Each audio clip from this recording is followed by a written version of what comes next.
Alors, donc voilà, donc bon, évidemment, ça c'est la présentation de générale, donc je vais passer rapidement. Donc l'objectif, c'était quand même de parler de macro PK, de regarder les aspects contrôle, répétabilité, puisque c'est un point clé, la répétabilité dans tout ce qui est parapsychologie, et les impacts de la distance et du confinement sur justement cette macro PK. Donc je passe rapidement la suite. L'objectif, c'était premièrement de rappeler un petit peu ce qu'on a fait entre 2012 et 2020, enfin ce que l'APDC a fait entre 2012 et 2020. Après, présenter ce qui a été fait entre 2020 et 2023 avec les résultats donc, sur les 4 points dont on a parlé, et puis une petite discussion. Donc sur l'introduction, des choses que vous connaissez bien. Donc l'objectif de la PDC, c'était principalement de faire de la macro TK sur des objets en rotation. Enfin moi, c'est ce qu'on a principalement travaillé. Les cibles, bon, classiques, donc c'est le MH, donc le coupole mobile en plastique, 2,45 grammes, 85 mm. Bon, l'investigation, on en a parlé, du LAPDC, elle a démarré en 2012 et elle a coordonné des praticiens de la télékinésie.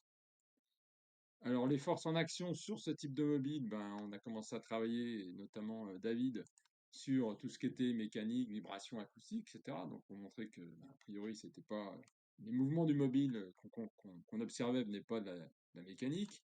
Après, on a montré que ça venait pas non plus du magnétique. L'électrostatique, bon, c'était un peu plus compliqué, mais finalement, on peut dire que l'électrostatique, si on a les mains qui bougent pas et que le mobile fait plus d'un demi-tour, ben, on n'est plus dans le contexte électrostatique. Parce qu'en général, en électrostatique, le mobile, il part dans un sens, puis il revient. À condition, bien sûr, que les mains bougent pas. Sinon, effectivement, si on commence à faire tourner sa main autour, on peut faire tourner le mobile avec sa main. Mais après qu'on ait ôté tous ces éléments, il restait en fait le point clé, qui sont tout ce qui est courant d'air, qui peuvent être liés soit au courant d'air dans la pièce, soit à des courants de convection liés au thermique, c'est-à-dire à la chaleur de la main, à la chaleur du corps, etc. Et souvent l'explication qui est donnée de ces effets-là. Donc, si on résume un peu ce qui a été fait dans le cadre du LAPDC sur cette partie, il y a eu on peut considérer qu'il y a eu plus de 500 essais, c'est-à-dire quand on dit un essai, c'est un techiste qui se met en condition d'expérience, qui prend une vidéo, qui l'envoie, voilà, donc on a un essai. Et parallèlement à ça, donc là c'est des essais, on va dire, c'est des expériences exploratoires.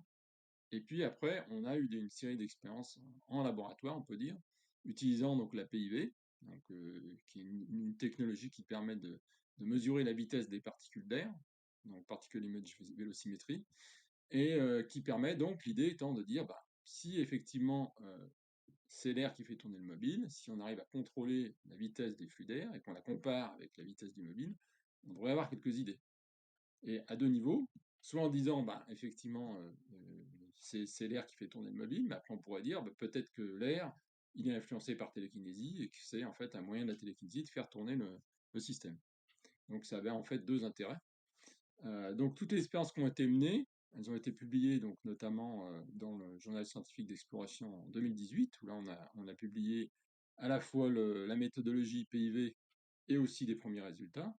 Et ce qui avait été fait avec en fait la cabine, ce qu'avait monté David, c'était la cabine PIV, qu'il avait notamment chez lui à Poitiers, et puis aussi une cabine PIV en, comment on appelle ça, en sauvage entre guillemets, qui avait été montée à Marseille avec Karl. Et puis en 2020, en fait, dans le cadre de la Parapsychological Association, on a publié un autre article où là, en fait, on a fait une comparaison entre des expériences de référence dans la cabine principale et des expériences sur le terrain avec un banc portable PIV qui avait été imaginé par David. Le résultat de tout ça, c'est qu'en fait, on n'a pas d'explication directe de la rotation du mobile et qu'on a montré que le courant d'air, qui éventuellement était candidat pour dire que ça faisait tourner le mobile, mais en fait, dans les expériences, on avait jusqu'à un facteur 10 entre la vitesse du mobile et la vitesse du courant d'air.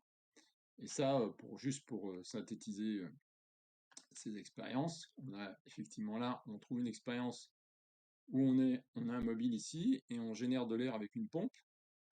Avec la PIV, on est capable de modéliser et de voir en fait les vecteurs de vitesse du flux d'air, donc qui sont en vert, là. Et on a la même chose ici sur le banc portable PIV, où on a un mobile avec des flux d'air. Et là, ce qu'on compare, en fait, c'est les 10 premières secondes de mouvement du mobile. Donc, c'est de dire qu'est-ce qui se passe sur les 10 premières secondes, quel est le niveau de vitesse de flux d'air qu'il faut pour démarrer avec une pompe, et on compare le niveau de vitesse de flux d'air qu'il y a quand on démarre avec un techiste. Donc là, on voit que si on regarde les vitesses moyennes sur cette zone-là, et qu'on les compare à celle-là, donc entre les pompes et le téquiste, on est à 31 mm par seconde, et là on est à 2,4, donc on a un facteur 10 entre les deux, et on peut le voir assez facilement sur la vidéo. Voilà, donc sur la gauche, on a la pompe qui génère son air, et il faut bien cette vitesse pour que le mobile démarre. Et sur la droite, on a le mobile qui démarre et qui tourne avec une vitesse qu'on voit évidemment beaucoup plus faible. On voit le mobile à la fois en horizontal et en vertical. Voilà, donc ça permet de bien faire l'écart entre les deux. Je peux le remettre un petit coup. Ça s'ouvre un peu vite. Donc on voit bien l'écart. Voilà, donc on voit bien l'écart de vitesse. Bon, bien sûr, toutes ces choses-là, vous les avez aussi sur le site l'APDC. Il y a plein de vidéos, soit des conférences, soit des vidéos de ce qui a été fait à cette époque. Voilà. Donc là, on fermer ça. Bon, donc ça c'était, on va dire, jusqu'en 2021. Et là, depuis 2021, donc bon, là, on présentait la méthode qui a été appliquée. Donc la méthode elle est à peu près la même, mais avec quand même quelques points différents. Donc on fait toujours pareil, c'est-à-dire que l'agent, notamment Steven, est à domicile. Donc là, c'est le gros avantage. Il peut travailler quand il veut dessus, quand il en a envie, etc. Par contre, derrière, on a ce qu'on appelle un contrôlé par une équipe scientifique. Alors, c'est un grand mot pour dire, puisqu'en fait, quelque part, c'est moi qui travaille dessus et avec David en backup, on va dire derrière, qui peut donner quelques éléments sur les manips, etc. Et puis derrière, donc ça c'est l'idée, c'est que en fait, enfin, on le verra plus en détail. Après, l'idée c'est de dire, ben voilà, ça c'est des expériences, on va dire exploratoires, mais ensuite on va en contrôle sur le site. Donc là, pour le coup, je suis allé chez Steven et je vais faire des manips avec double caméra, détecteur de vibration, pour valider en fait toutes les expériences précédentes qui ont été faites. Les cibles, bon ben, on travaille à la fois sur les cibles MH comme on connaît à l'air libre, et puis quand on travaille en mode confiné, vu que c'est avec les MH c'est un peu plus compliqué, on travaille avec des pyramides en papier classiques en alu. Voilà. Avec un mesure du succès qui est de dire il faut qu'il y ait au moins un demi-tour, comme ça on est sûr qu'on n'a pas d'effet électrostatique. Donc l'expérience typique, donc là c'est une chose qu'Aram peut discuter, Steven pourra en reparler après, qu'il a mis en avant, c'était intéressant dans pas mal de cas, de mettre en place un petit échauffement. C'est-à-dire on fait un truc sans objectif au début, on essaie de faire tourner à droite, à gauche, etc. On avait aussi une approche d'évaluer l'humeur, c'était de dire juste comment je me sens, est-ce que je suis confiant. Alors, on avait travaillé sur deux choses principalement, est-ce que je suis confiant et est-ce que cette journée s'est bien passée, quoi. On pourra discuter des résultats après.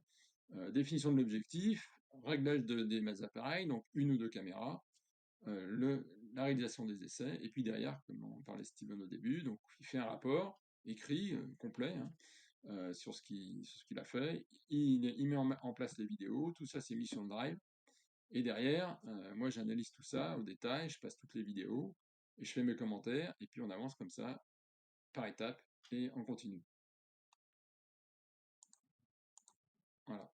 Et donc ça, c'était pour donner, puisque c'était une conférence de présentation, c'est quand même important de parler de qui est l'agent, surtout que on parlait que de ses expériences à lui, là. Donc voilà, bon, Steven donc, nous a expliqué qu'il avait fait quelques expériences hors du corps dans sa jeunesse, qu'il a démarré la TK en 2011. Vous connaissez la période LAPDC, et puis qui se positionne aujourd'hui, comme il a dit d'ailleurs tout à l'heure, en véritable plutôt praticien-chercheur que pur techiste. Donc c'est-à-dire qu'il est là, il participe à la définition des protocoles, à la démarche, etc. Donc les expériences qui ont été faites, donc là il y a eu 17 expériences entre le 3 janvier et le 6 avril, avec 105 essais. Donc quand on dit d'expérience, en fait c'est un groupe d'essais. Donc par exemple typiquement, Steven il aime bien dire on fait 5 essais, donc on fait 5 essais de suite, puis après il passe à autre chose, il fait 5 autres essais, etc. Donc si on cumule, on a 105 essais sur ce type d'expérience, c'est-à-dire avec un mobile MH sous une coupole partiellement confinée, c'est-à-dire elle est légèrement surélevée. Et là, on a une réussite de 91% de répétabilité, c'est-à-dire qu'on a eu 96 succès sur 105. Donc ce qui est quand même pas négligeable. Donc là, c'est juste pour voir un peu comment ça se passe. Et c'est bien parce que là, avec des rapports bien établis et datés, ça permet Voilà, donc là, il met de vraiment bien se retrouver dans longtemps aussi. D'avoir des voilà. bases, les choses bien Donc là, on regarde si le établies mobile qui montrent démarre, on regarde s'il a un mouvement si, franc. même si, Voilà. si demain, par exemple, il y a Là, on quelqu'un voit d'autre que qui veut faire la même j'y vais mollo parce expérience, que c'est vrai qu'avec il avec pourra à le la réseau, vous limite voyez pas forcément le mobile essayer tourner. à peu près de faire Voilà. la même chose en écrivant le même type de comparaison un petit Et peu. puis, bah, une fois qu'il a vu Hein, que c'était bien lancé, peut-être 5 essais, 5 sur 5. et voilà, il coche en disant voilà, cet essai, il est bon, positif, c'est parti. Voilà. Et donc là, c'était des expériences, on va dire, exploratoires. C'est-à-dire, c'est lui qui fait ça, qui fait ses vidéos, qui nous les envoie, on fait nos commentaires, etc. Et après, l'expérience de contrôle que j'ai fait sur place le 16 avril dernier, c'est-à-dire, bah voilà, sur ces manips, on va les refaire ici avec plusieurs caméras. On va contrôler, par exemple, est-ce qu'il y a des vibrations sur la table. Donc, j'ai installé un accéléromètre qui contrôlait ça. On a décidé de faire un peu différemment, c'est-à-dire qu'on pose le bocal, on attend que le mobile soit statique dessous et on soulève le bocal, donc on est sûr qu'on part de zéro. On a ensuite dit, bah, si on remplace les mains par des petits capuchons pour garder l'espace mais sans que les mains touchent, qu'est-ce que ça donne?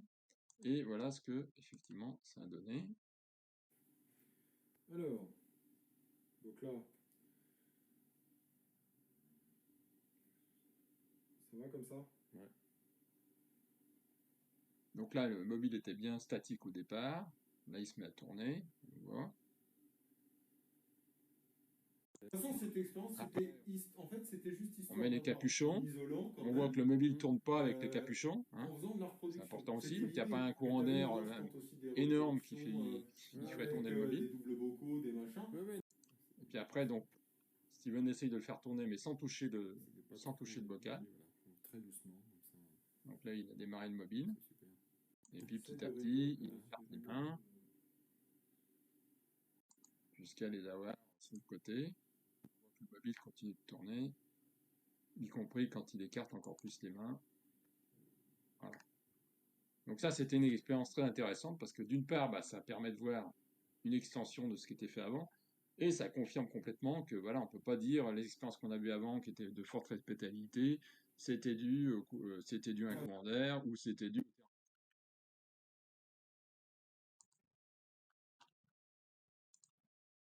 Alors, ensuite, on a parlé maintenant de l'aspect à distance. Donc là, il y a 8 expériences qui ont été réalisées avec une distance de 4 mètres. Et sur les 8 essais, il y a eu en fait les 3 quarts qui ont donné un succès. Donc on va voir à quoi ça ressemble en fait. En fait, Steven, il est à 4 mètres du mobile. Et voilà, il met en rotation, le mobile qui se met en rotation. Voilà.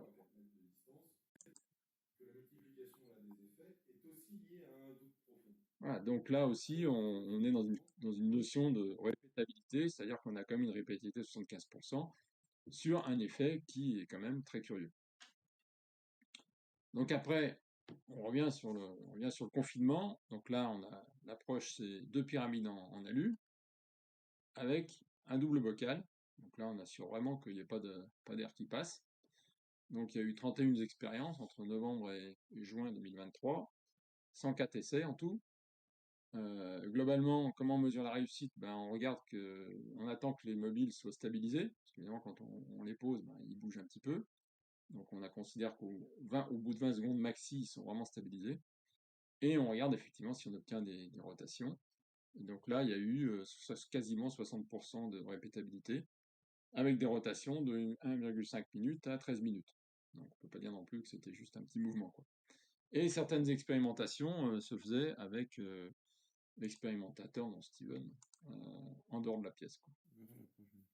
Donc là, juste pour la manip, mais vous connaissez déjà assez rapidement. Donc, premier bocal, deuxième bocal, et ensuite j'ai dû prendre quelques vues.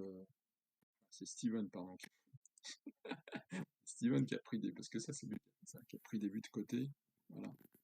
Ce qui permet de bien montrer justement à un public moins expert comment c'est monté, etc., quoi. Celle de gauche, Voilà. elle est à l'arrêt. Et donc là, bon, comme on dit, j'ai dit c'était Steven qui a fait sa manip. Donc là, pareil, le 16 avril, on a essayé de faire la même manip en mode plus lab, c'est-à-dire donc là, on a une caméra moi je filme ici là, Et puis on a une autre caméra, bah, celle qui voit, là, celle que vous voyez la photo, qui voit complètement la pièce. La table est en verre, donc on a et on a un accéléromètre pour les vibrations. Donc on a quand même des bonnes conditions d'expérience. Là, on a fait 4 essais en double bocal en verre, et on a eu donc 2 succès, avec un de 5 minutes, et un avec où il y a les 2 pyramides ont bougé. Donc là, on va regarder ça.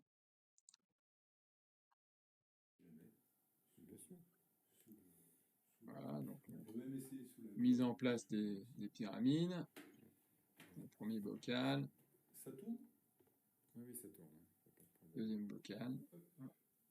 Donc là, vous voyez qu'il y a la deuxième caméra en bas à gauche, hein. Donc on voit bien ce qui se passe. C'est pas évident parce que tu as 2 fois plus de marois et 2 fois plus de reflets. Alors donc là, je vais avancer. Donc là, on voit la pyramide qui tourne tranquillement, là.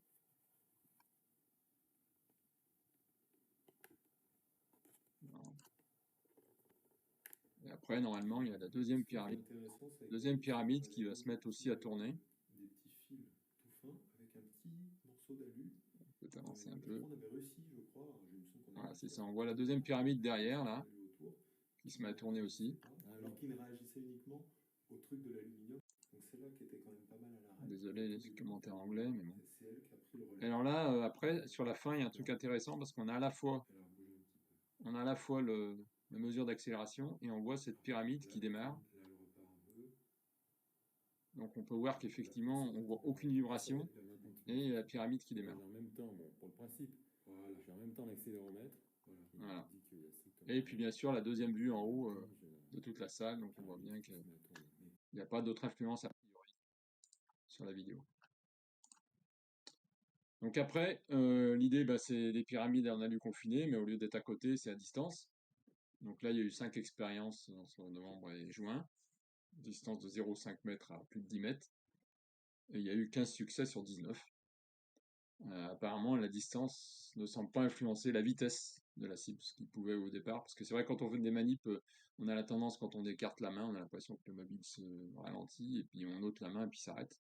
Donc on pourrait se dire peut-être que c'est effectivement une influence énergétique sur la vitesse, etc. Et là, bon, en tout cas sur ces expériences-là, on ne voit pas d'impact sur la vitesse. Alors je vais vous montrer C'était avec le départ à distance.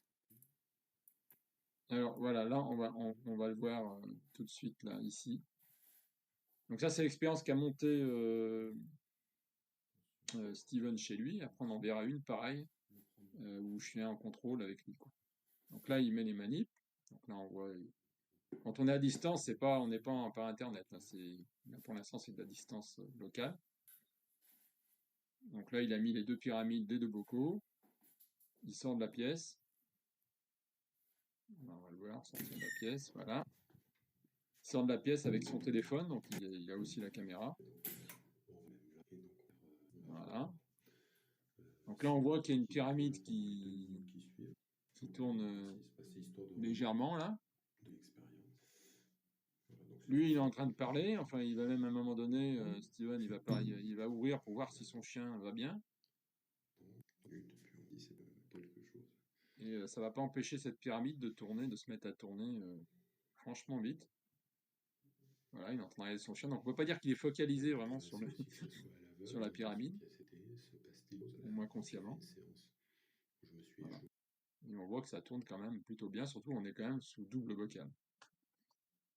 Voilà. Donc ça c'était une expérience assez sympa que nous avait transmis Steven.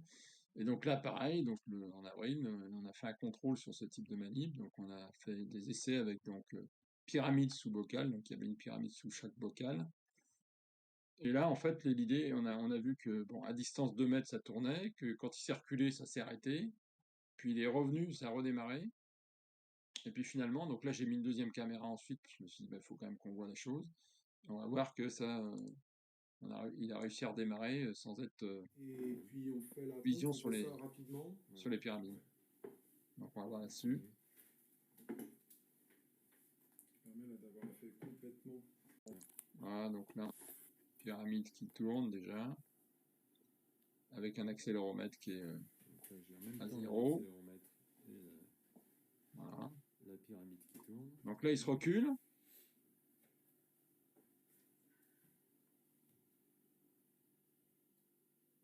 Voilà. Et a priori, la pyramide s'arrête. Ah, c'est le coup de poker, hein. Ça marche.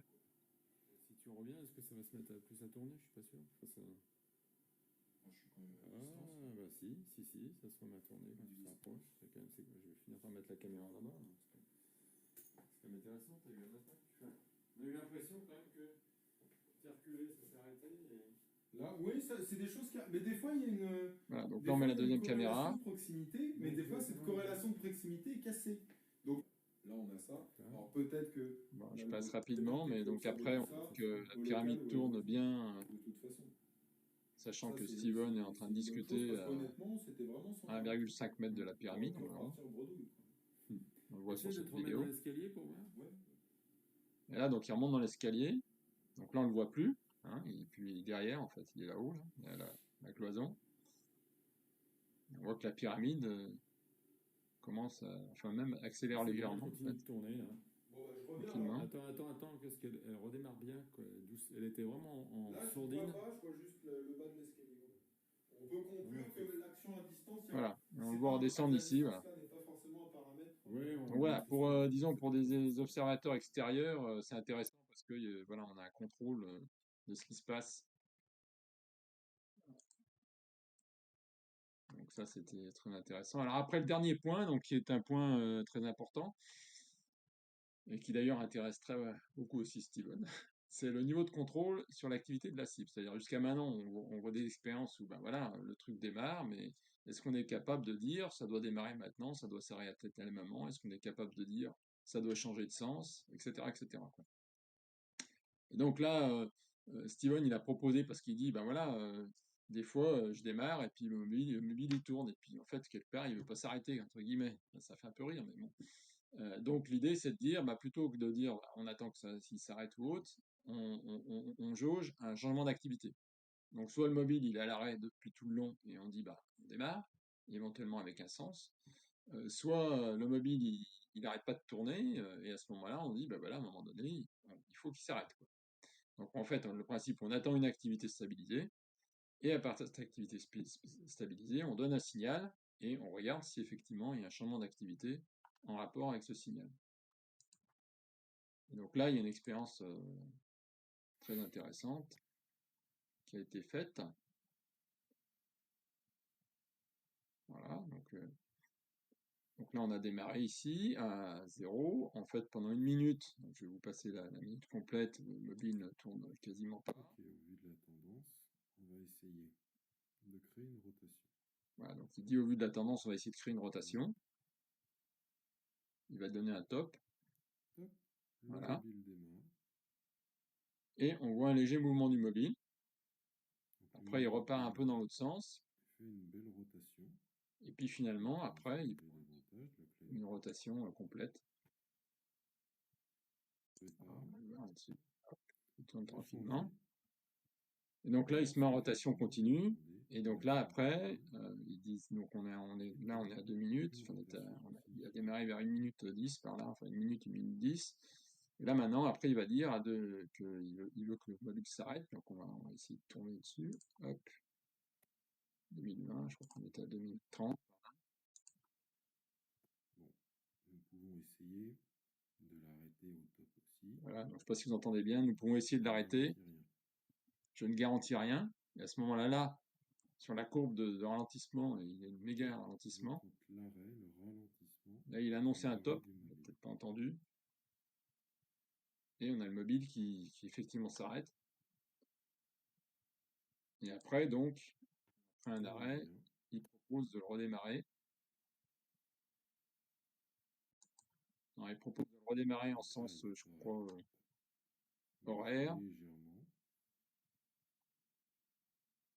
Il bouge légèrement dans le sens horaire.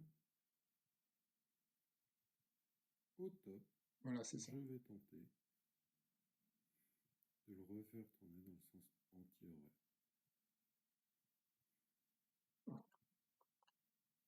En fait, il redémarre, mais dans l'autre sens. Dans le sens anti-horaire.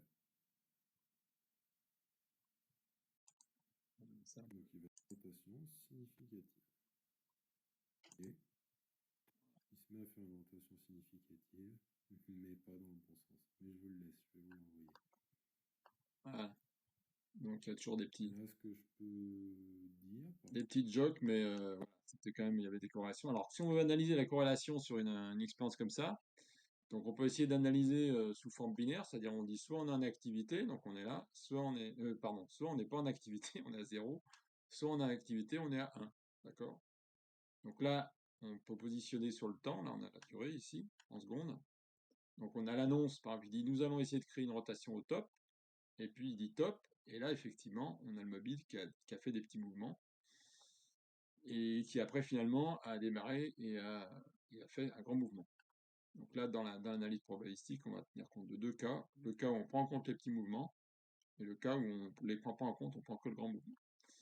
Et après, ici, voilà, il dit je ne garantis rien, je vais essayer de ralentir. Non, je vais essayer de ralentir, et après il dit je ne garantis rien, et sur la courbe de façon là, on voit bien quand il commence à décélérer, en fait, ici. Et il dit le top quelques secondes après. Donc dans l'approche, on prend en compte le top comme signal, et on considère qu'effectivement, bah là, on était 3 secondes avant, donc on n'est pas tout à fait au top. Et là, pareil, donc ici, il donne un top, et quelques secondes après, le mobile commence à démarrer, etc. Donc ça donne une idée, en fait, Et derrière, on essaye de faire une approche probabiliste, très simple, c'est de dire, par exemple, si vous avez, pendant 9 secondes, vous avez votre mobile qui est sans activité, et que au 10e seconde, il bouge, si vous avez mis une commande ici top, ça veut dire qu'il y a eu 2 secondes d'écart entre votre commande et le démarrage. Donc après, vous pouvez faire une probabilité en disant, bah voilà, quelle est la probabilité que ma commande, elle soit à moins de 2 secondes du départ. Et donc, bah, c'est 2 sur les 9 ici, donc 2 neuvièmes. Si ma commande avait été ici, bah, ça aurait été 5 sur 5 neuvièmes. Voilà, donc ça donne une idée de probabilité que ce top il soit finalement si proche du vrai démarrage du mobile. Donc c'est pas du hasard.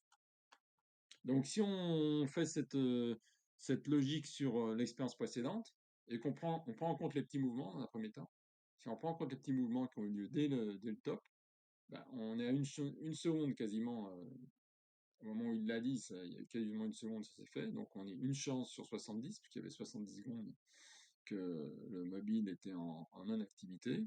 Après, on a 3 chances sur 89, parce qu'on n'était pas tout à fait au top, on était 3 secondes avant. Après, on a 6 chances sur 53. Et donc, comme on a une séquence en plus de 3 événements qui suivent, qui font ces probabilités, ben, c'est que la probabilité globale de ces 3 événements, elle est cette multiplication, ce qui donne une probabilité super faible, hein, 0,0545.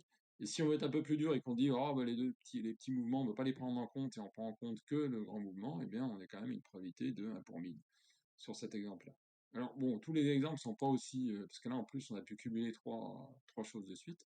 Donc c'est loin d'être aussi simple, d'ailleurs, on aura l'occasion d'en discuter avec Steven, on continue à travailler là-dessus, mais c'est quand même très très encourageant comme premier résultat. Il y en a eu d'autres derrière, hein. Donc la synthèse qu'on a donnée pour Cousteau, c'est de dire que bon, la méthode qu'on propose, l'intérêt c'est que ben, on augmente le nombre d'essais, puisque finalement le techiste peut faire autant d'essais qu'il veut à domicile, comme il veut, dans quelles conditions, il se sent bien, il le fait, il se sent pas bien, il le fait pas. Au lieu de dire, bah voilà, on va faire une manip à un laboratoire, donc la personne doit venir, etc. Donc on fait une manip tous les 3 mois, quoi. Voilà. Donc là, ça n'a rien à voir en termes de nombre d'expériences. Ratio de répétabilité plus grand que 50%, ça c'est un gros point, parce que aujourd'hui, dans pas mal de parapsychologie, enfin de théories de la parapsychologie, les gens parlent d'un effet de déclin en disant, bah, une fois qu'on a fait des expériences, l'effet décline.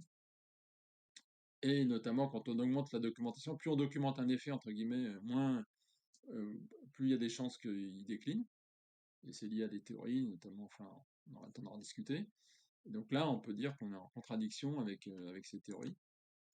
L'impact sur la distance, ben, en fait, là, j'en ai parlé rapidement, c'est de dire, ben, est-ce que vraiment on a une approche type que se proposait Rawls, c'est-à-dire dire que c'est un truc du type l'inverse du carré de la distance, comme d'autres énergies, ou bien on est plus sur une logique de connexion, c'est-à-dire est-ce que j'arrive à me connecter à la cible, une fois que je suis connecté à la cible, quelle que soit ma distance, elle tourne, ou bien autre chose, on ne sait pas.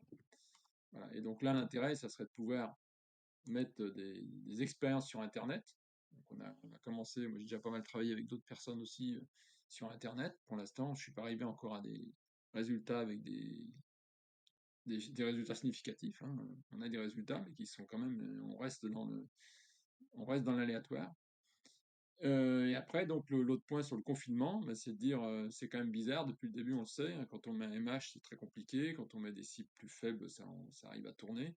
Qu'est-ce qui fait que, est-ce que c'est lié au fait que quand on est confiné, on a accès qu'à l'énergie qui est dans le confinement, c'est-à-dire l'air qui est dans le confinement, et qu'on n'a pas accès à l'énergie qui est à l'extérieur? Bon, enfin, il y a on peut avoir plein d'idées, mais pour l'instant, on n'a pas de. Et puis voilà. Donc l'idée, c'est de dire, on va expérimenter avec bon, ce qui avait déjà été fait en partie monté par David, hein, d'expérimenter avec du vide. Donc là, on a juste mis en fait des appareillages un peu plus sophistiqués, donc où on peut mesurer la pression d'air dans le bocal. Et l'idée, c'est de descendre à un vide où, avec un ventilateur, on ne peut pas faire tourner le mobile, et de voir si effectivement, à ce niveau de vide, on peut faire tourner ou non le mobile par télékinésie. Pour ce qui est du contrôle, ben là, bien sûr, il y en a qui vont vous dire, bon, il y a plusieurs cas. Soit effectivement, c'est l'aléatoire. C'est pour ça que je vous disais, on fait un petit calcul de probabilité pour voir quelle est la probabilité que le signal tombe à ce niveau si proche du démarrage du mobile. Mais après, il y en a d'autres qui vont vous dire, oui, mais c'est peut-être que Steven, quelque part, il a, il a de la clarté. Parce que là, on n'est pas en train de discuter l'effet là ou non. On dit simplement, l'interprétation, c'est de dire, bah, peut-être qu'il est clairvoyant et qu'il s'aperçoit que le mobile va tourner. Et donc, du coup, inconsciemment, il balance son top.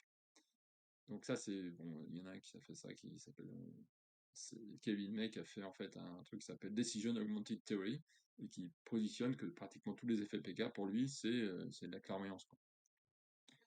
Donc voilà. Et si ce qu'on met en place avec Steven actuellement, c'est de dire voilà, on génère de manière aléatoire un nombre euh, qui donne le nombre de secondes à laquelle on veut que le signal soit donné et on le met on le met sur une alarme.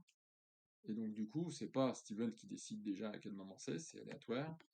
Et après, donc lui, il va être obligé à un moment donné, quand le signal sonne, il faut que le mobile démarre. Donc là, on pourra plus dire que c'est une clairvoyance sur un mouvement du mobile, parce que là, en fait, le mobile, on décide exactement à quel moment il va démarrer, et de manière avec un générateur aléatoire.